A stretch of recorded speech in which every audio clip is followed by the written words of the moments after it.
Welcome back, everyone.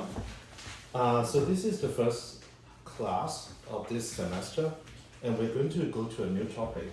So this time,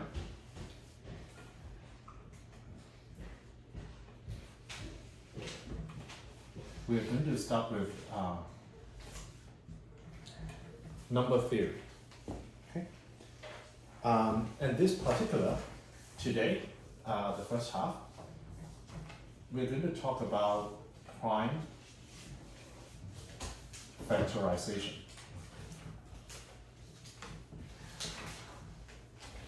To begin, let's just kind of start with some definition and notation.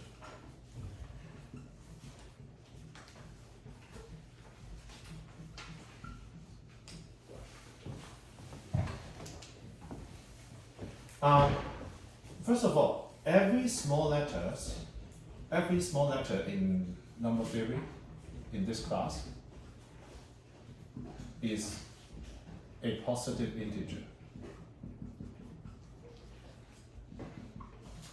Okay? Positive integer mean 1, 2, 3, 4, 5, 6, 7, 8, 9, 10. Okay? So let's kind of begin with two definitions. So the first one is we will say A divides B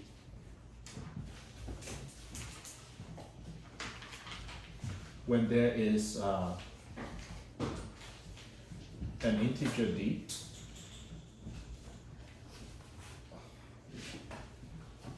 such that A times D is equal to B. Okay, in other words,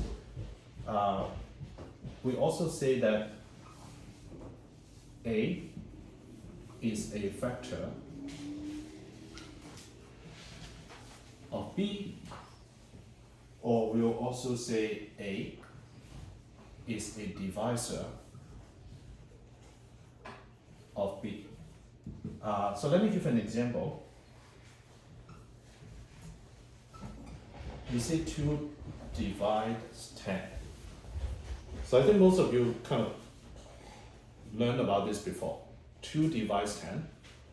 But the way that probably most of you learn about this is when you divide 10 by 2, it is equal to 5, and it doesn't have any remainder.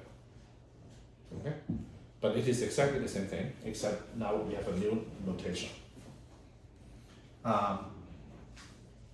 2 divides 10, because now if you use this notation, there's an integer D such that 2 times that integer is equal to 10. What is that integer? 5. Yep. So let's start with a second definition.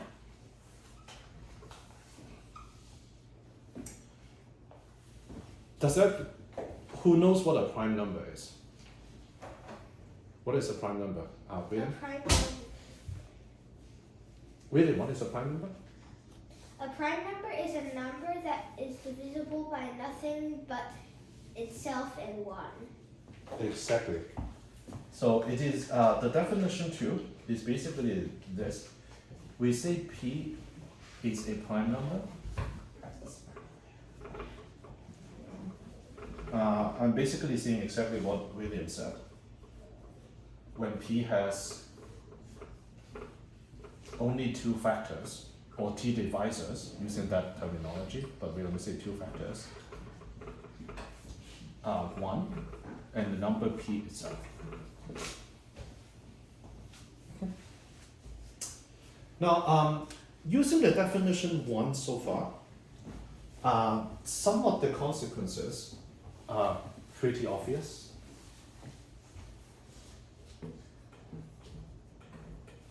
Let me get an eraser.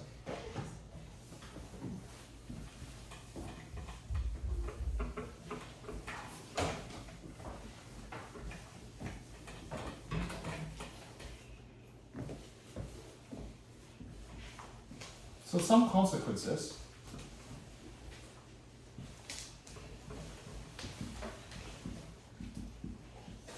are obvious. Let me give an example. If D divide A and D divides B, then D also divides A plus B. Okay? I'm going to give an example to illustrate what I meant. Now I know this is a new notation for all of you, so think about what it's trying to say. If D is a factor of A, D is a factor of B, then D is also a factor of A plus B. So what it means is, let's say 3 divides 81. That makes sense, right? Because 3 times 27 is equal to 81. And let's say 3 also divides 27, because 3 times 9 is equal to 27. Then all this is saying is, this would imply 3 divides the sum of 27 and 81, which is 108. Now, the way that we usually prove this is using the definition. Because D divides A, D divides B, what it just really means is A is equal to some number, let's call it C1 times D. B is equal to C2 times D. That's the definition of what divides mean. Okay? But then if that is the case, together, you basically say A plus B is equal to C1 times D plus C2 times D, and therefore, actually I missed something. Yeah, is D times C1 plus C2. Now using the definition of divides, then that means D times certain number, C1 plus C2, is equal to A plus B. Let me give another example, example 2. If A divides B and B divides C, does it imply A also divides C? Who think this is true?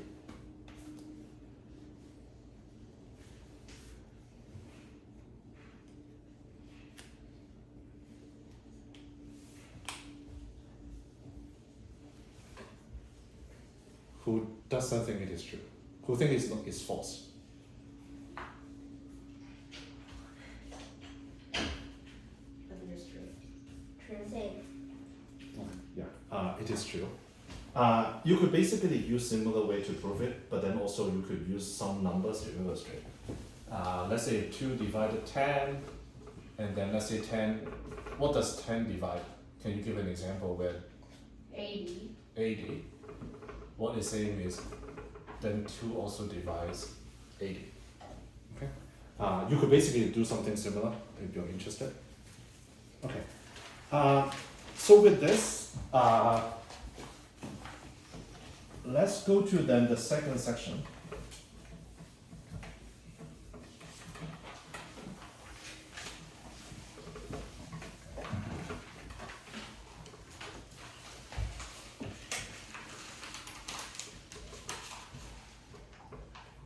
Famous problems in number theory.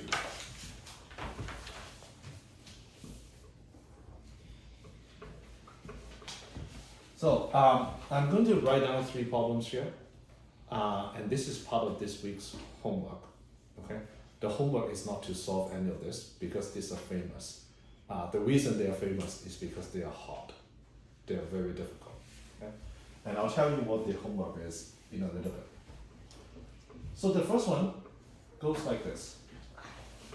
And if you know what these are called, keep it to yourself.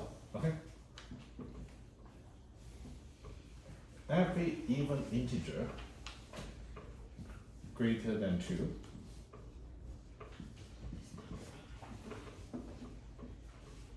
is the sum of 2 prime numbers. So I can give an example. So what it means is 36 is an even number greater than 2 is equal to 13 plus 23, and both of these are prime numbers, 13 and 23. Okay. Another example is 48 is 11 plus 37. If you're interested, you can try. You can just try like all the even number from 2 to 48. It wouldn't take you very long to realize, yeah, those are in the sum of two prime numbers. So the second one is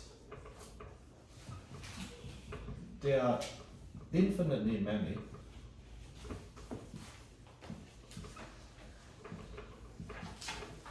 what we call twin primes. What it basically means is P and P plus 2. These two numbers are both primes.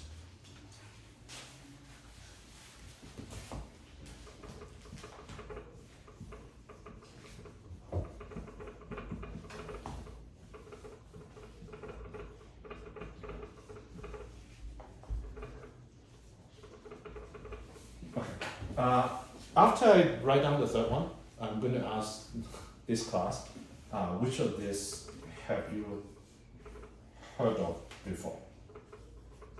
So the third one is a little bit like this.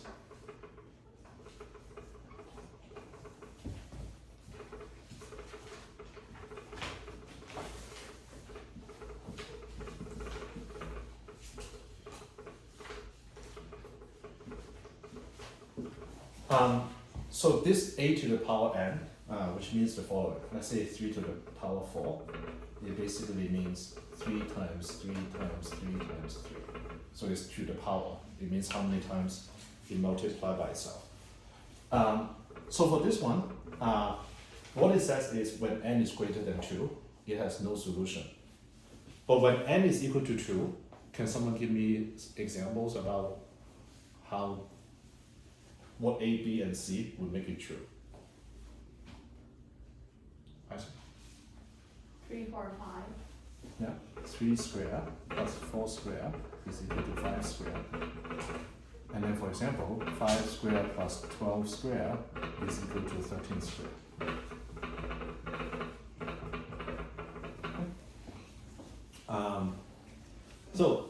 These are all very famous problems in number theory. And let me just kind of get a show of hands. Who has heard of the first one before? No? Rafi, good job. Probably from me. Yeah, then we had too many road trips. This is sometimes what we talk about. Who has heard of the second one? Rafi again, poor guy. Who has heard of the third one? No? Okay. Well, so all of these problems have been around for hundreds of years. The homework this week is goes like this. You're going to find out the name of this kind of 3 famous problems, and then write, let's say, 5 sentences or like 40 to 50 words, however much you want to write, about what you learned about either that problem, has it been solved by whom, if not, what's the status, or like all of this is named after a now very famous mathematician. Or you can just say, oh, that is a American mathematician, that is an English mathematician, what have you learned, okay? And I promise it won't be very hard for you to find the names of this problem. You just type famous number theory problems or famous unsolved problem in number theory, and all of this will pop up. Do A, B, and C have to be different numbers? That's you. Good question. I do not know. I do not think that's the case. Would you set them all to 0? Oh, positive. Like remember at the beginning, I said that ABC has to be positive integers.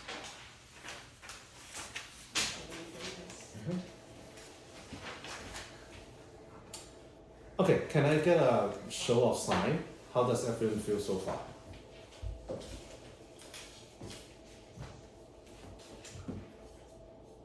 Cool. Okay, then let's get to some some other topics.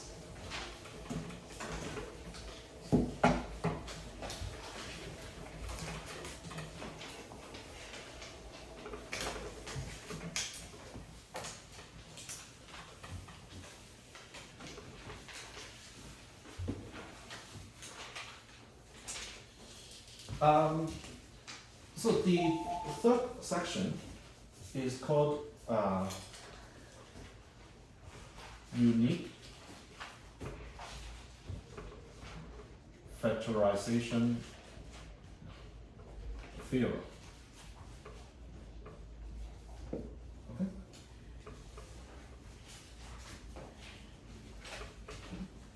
So this is just a shorthand, THM, meaning it is a theorem. So the unique factorization theorem says something like this. Any positive integer n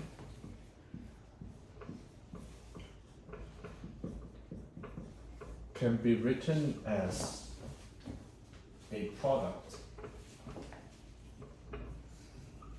of primes in one and only one way. So I will prove it. It's not hard, okay? But it will probably 20 minutes. Everyone sit here, see me write some equation on the board. So I'm going to skip the proof, but I'll give an example. So if I take a number 584 as an example, then divide by 2 is going to be 292. Okay, and then I divide it by 2 again. It's going to be 146. And then I divide it by 2 again. Is equal to 73.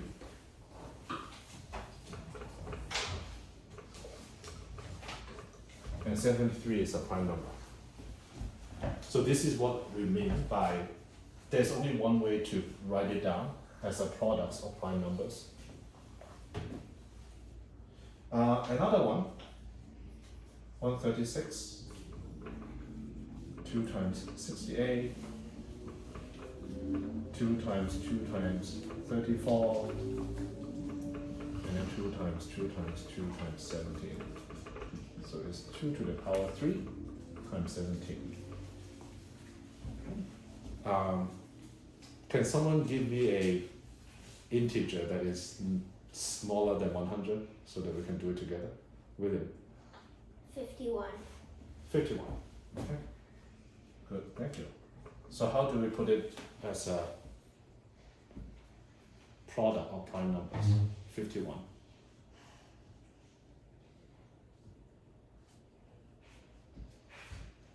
Three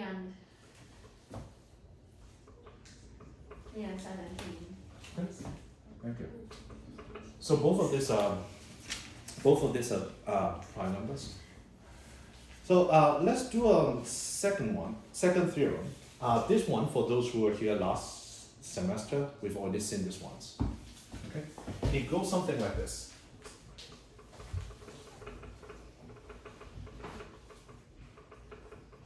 Mr. Teacher, can we do 1 for the theorem 1? Can we do it? 1 for the one above? This one? This one? How did you do 1? Oh, that's a good question. Okay, well, you cannot do it at 1. Okay. Yes, you can. What has one? The 1 is not a prime number. Oh, yeah, right, because you only have one. So is the theorem false? So the number of factors of n, so n is a number, and according to theorem 1, we could basically write as a certain prime number to the power e1. What this means is 2 to the power 3. Okay, so p1 basically a certain prime number raised to a certain power, p2, e2, etc. If you have a prime factorization of an integer like this, and we want to know how many factors does the integer have,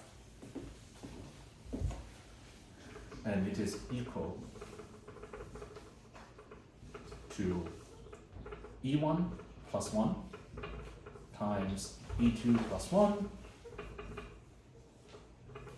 ek plus 1. Okay. So let's give a semi-proof and semi-example.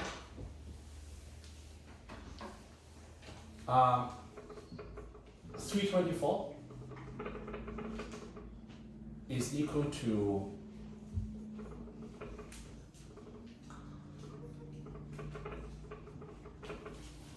is equal to 4 times 81.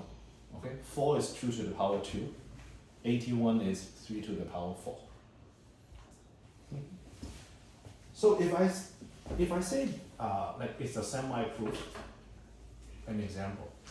Let's say if I have a number that is a factor of 324,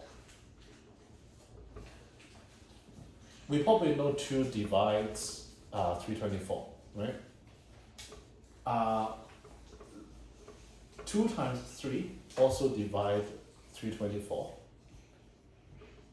But if I tell you it also multiply by, let's say 5, does it divide 324?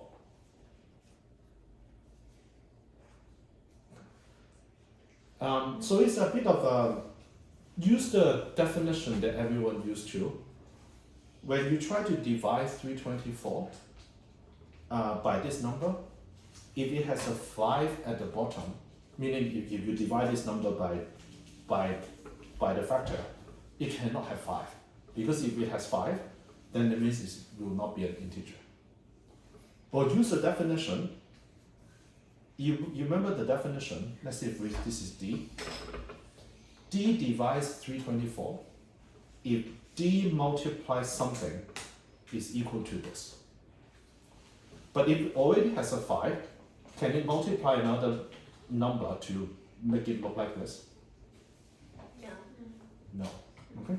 So therefore, we kind of know that it cannot have 5. The only numbers that this divisor has to be 2 something and 3 something. Can it be 2 to the power 3? Can the divisor be 2 to the power 3? I said, can it be 2 to the power 3? No. Can it be 2 to the power 2?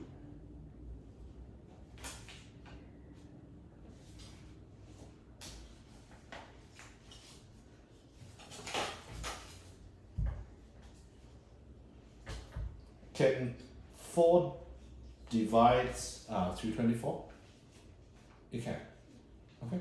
So the only options here for the first question mark is it can be 0, it can be 1, or it can be 2. And 3 to the power, can it be 5? Can it be 1? So the only option for the power of 3 is either 0, 1, 2, 3, or 4. Okay. I'm going to ask something. Who remembers what the multiplication principle was from combinatorics?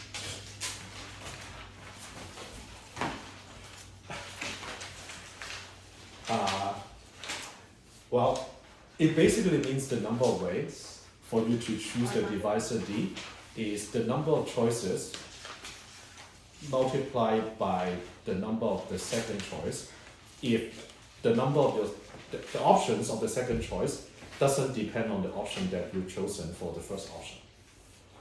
So because of that, when you think about it, this is the prime number, the divisor has to have exactly the same kind of prime number, nothing more. And then you can raise to the power of each of those prime number from 0 all the way up to E1 for the first prime number, from 0 all the way to E2 in the second number. And so that's why the number of factors for n is equal to this. Can I get a show of sign? How does everyone feel?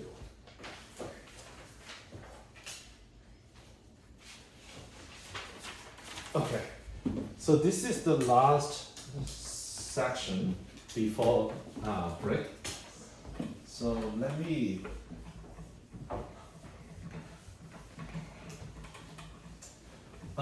so the reason I talk that for the next topic is this. So I basically just say, hey, class, you can kind of write every number, every integer to prime factorization. The question is how? How do I know an integer is, let's say, divisible by 3? Okay. So this kind of last section in the first half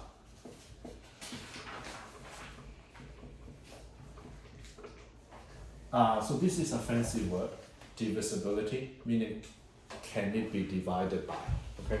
So it's divisibility by 2, 3, 4, 5, 6, 9, and 11, okay? Well, divisibility by 2. What numbers are divisible by 2? 2 divides what number? Okay. Every number that ends with a number that divides by 2. Yep. Okay, so that's correct. I'm just going to call it, I think everyone knows what an even number is. So it's basically any even number. Any even number, which is the same as what William said, the unit digit, what we call the first digit, is divisible by 2.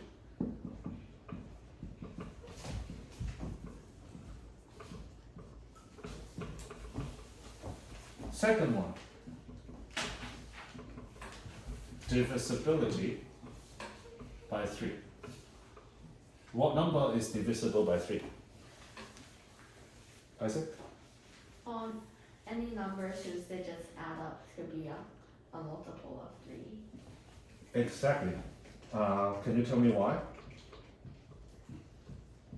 If the sum of the digits of n is divisible by 3,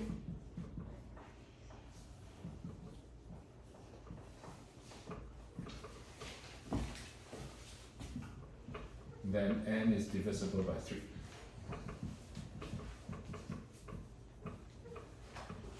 Does anyone know why? Because No, I also want to give an example. Sorry, let me let's finish. Okay, so what it means is, let's say 2, 5, 3, 2. We sum the digit. 2 plus 5 plus 3 plus 2 is equal to 12. Is 12 divisible by 3? Yes, because 3 multiplied by 4, 3 times 4 is equal to 4. 3 times 4 is equal to 12. So therefore, 3 can divide 2,532. Now I'm going to kind of show why that is the case. Okay.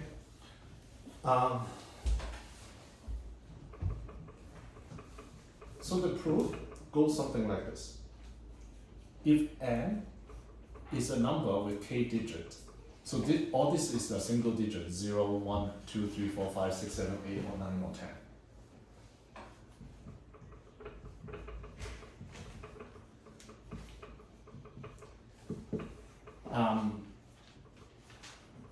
I want everyone to look at this to see if you agree. It's basically this.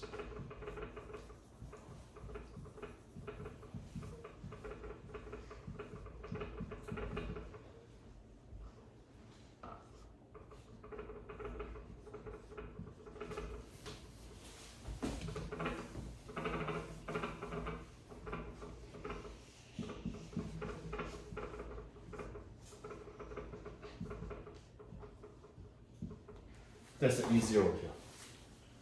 So if a number n has this kind of k plus 1 digit, it's basically 10 to the power k times ak plus 10 to the power k minus 1 times ak minus 1 all the way to 10 times a1 and then plus a0. Now, I won't continue with this because I think it probably will confuse you more than show you what this is.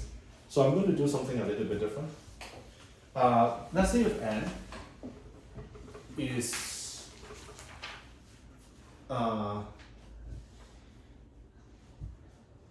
let's say a is a 5-digit number.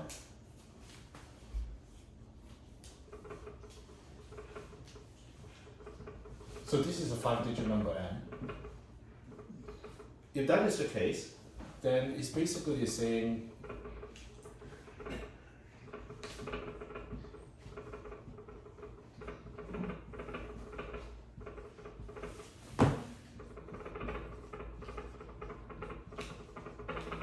so is this more believable? So think about it, if you have an integer, if you have an n that is equal to 22,371. Okay, so what this is saying is, well, it is actually equal to 2 times 10,000 plus 2 times 1,000 plus 3 times 100 .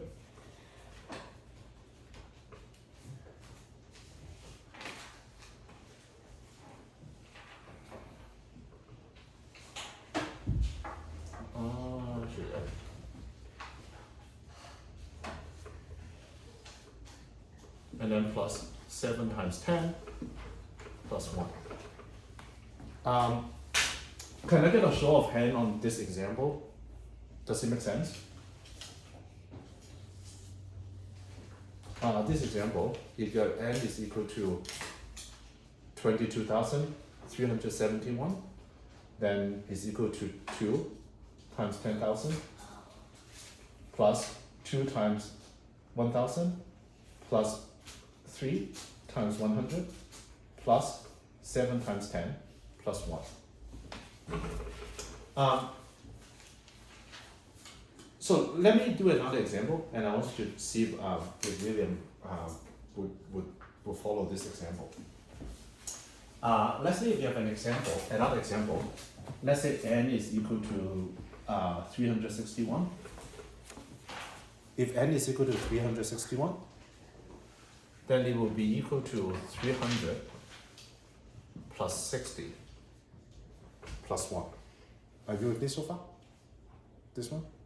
Now, 300 is basically 3 times 100 plus 6 times 10 plus 1. So no matter what the number is,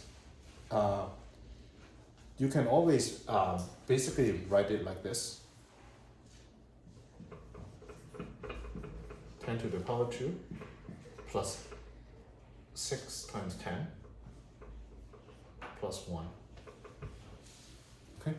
Now this is the 5-digit number, and the reason I started all of this is I want to explain to you why this is the case.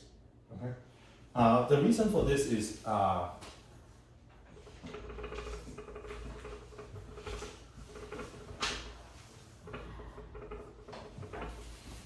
so are you with me? Like 10,000 times A4 is equal to 9,999 times A4 plus one more A4 at the bottom. Okay. And then the next one, similarly, is equal to 999 times A3 and then plus one more A3 at the bottom. And then it's equal to plus 99 times A2 and then one A2 below. And then plus 9 times A1 plus A1, and then I put the A0 here. So everyone, if you look at this one, think about it. If A4, basically the sum of the digit, which is what is below, is divisible by 3, if this is divisible by 3, is this number 9,999 times A4 divisible by 3? So similarly, 999 times A3 is definitely divisible by 3 because if you divide this by 3, it's basically 333 times A3. Similarly, 99 times A2 is also divisible by 3. 9 times A1 is also divisible by 3. So therefore, the only thing you need to look at is the sum of the digits.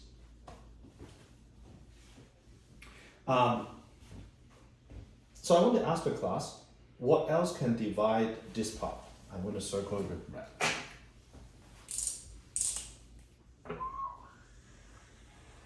What other number obviously divides this? Okay. Like 3,333 and 333 and 33 and 3. Let me see. So 333 divide this, but it might not divide this. Is there a number that, like 3, would clearly divide this sum? Olivia? No. 9? Why? Okay, there's a 9. Okay. So because of that, the rule for divisibility by 9 is exactly the same. Because this basically shows that 9 always divides the first sum. As long as the sum of the digits are divisible by 9, meaning 9 can divide the sum of the digits, then it's also divisible by 9.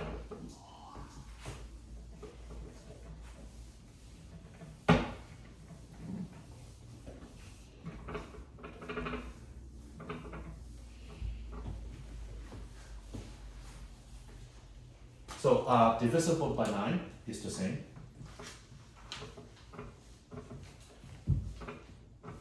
If the sum of the digits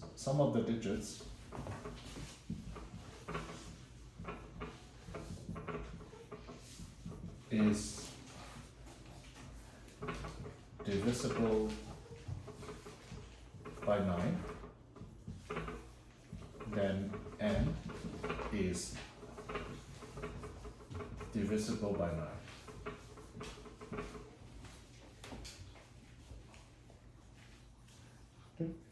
9. So question, what number is divisible by 5?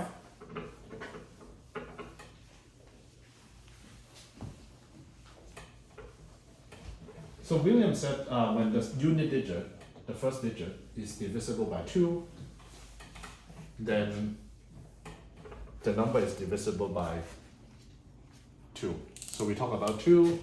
I said the last digit. The last digit, yes. So what? Correct. Then, well, first, okay, last digit.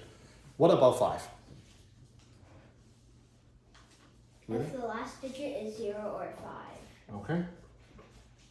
So I won't write it down because it's everyone know if the last digit is 0 or 5, then it's divisible by 5.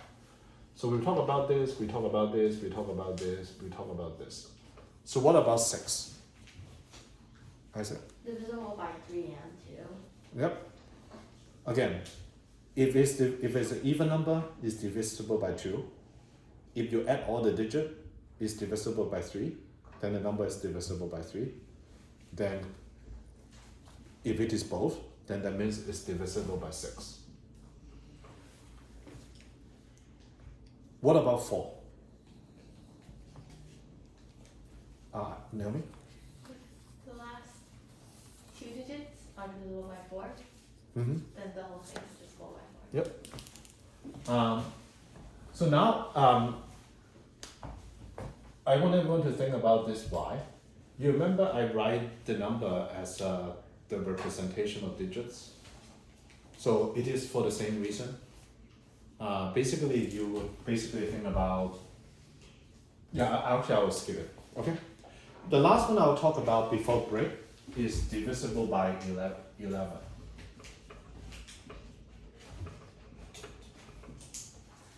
Does anyone know what the rule is?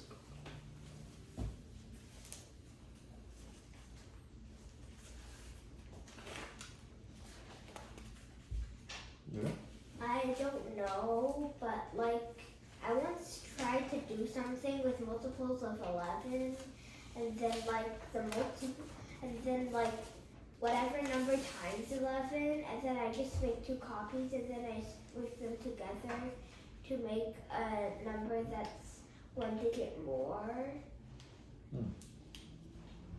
And then, for example, like 11 times 11 was 121.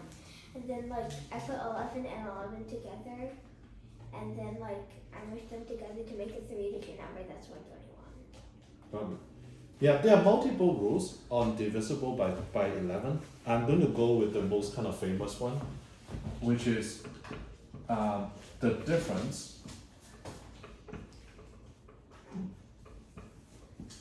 between the sum of the digits at odd places and at even places is 0 or divisible by 11,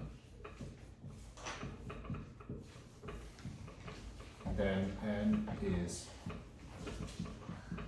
divisible by 11. So let me give an example what it's trying to say. So if I'm going to take a really big number,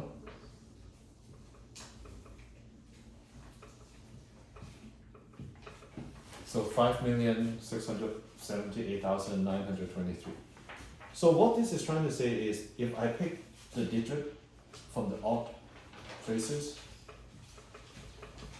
which is the first one, the third one, the fifth one, or the seventh one, you sum them together, 5 plus 7 plus 9 plus 3, and then you pick the digits at the even places, 2, 8, and 6.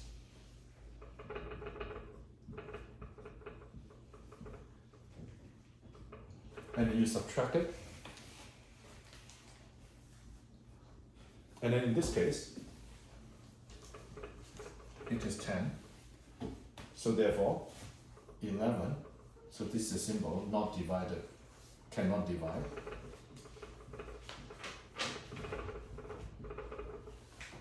Can someone then give me an example? What is the closest number to this that is divisible by 11?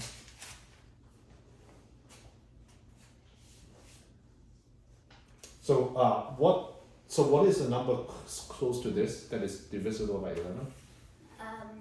5, 6, 7, 8, 9, 1, 2. 1, 2.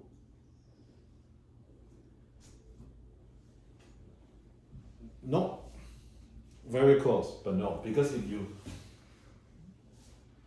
you take 1 from both the first part and the second part, the difference will still be 10. And we want the difference between these two to be either 11 or the same. So what is the number close to this that would make this sum to be 11?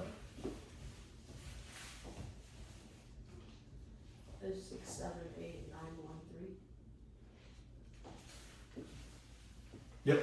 So change this to. So 11 can divide 5, 6, 7, 8, 9, 1, 3.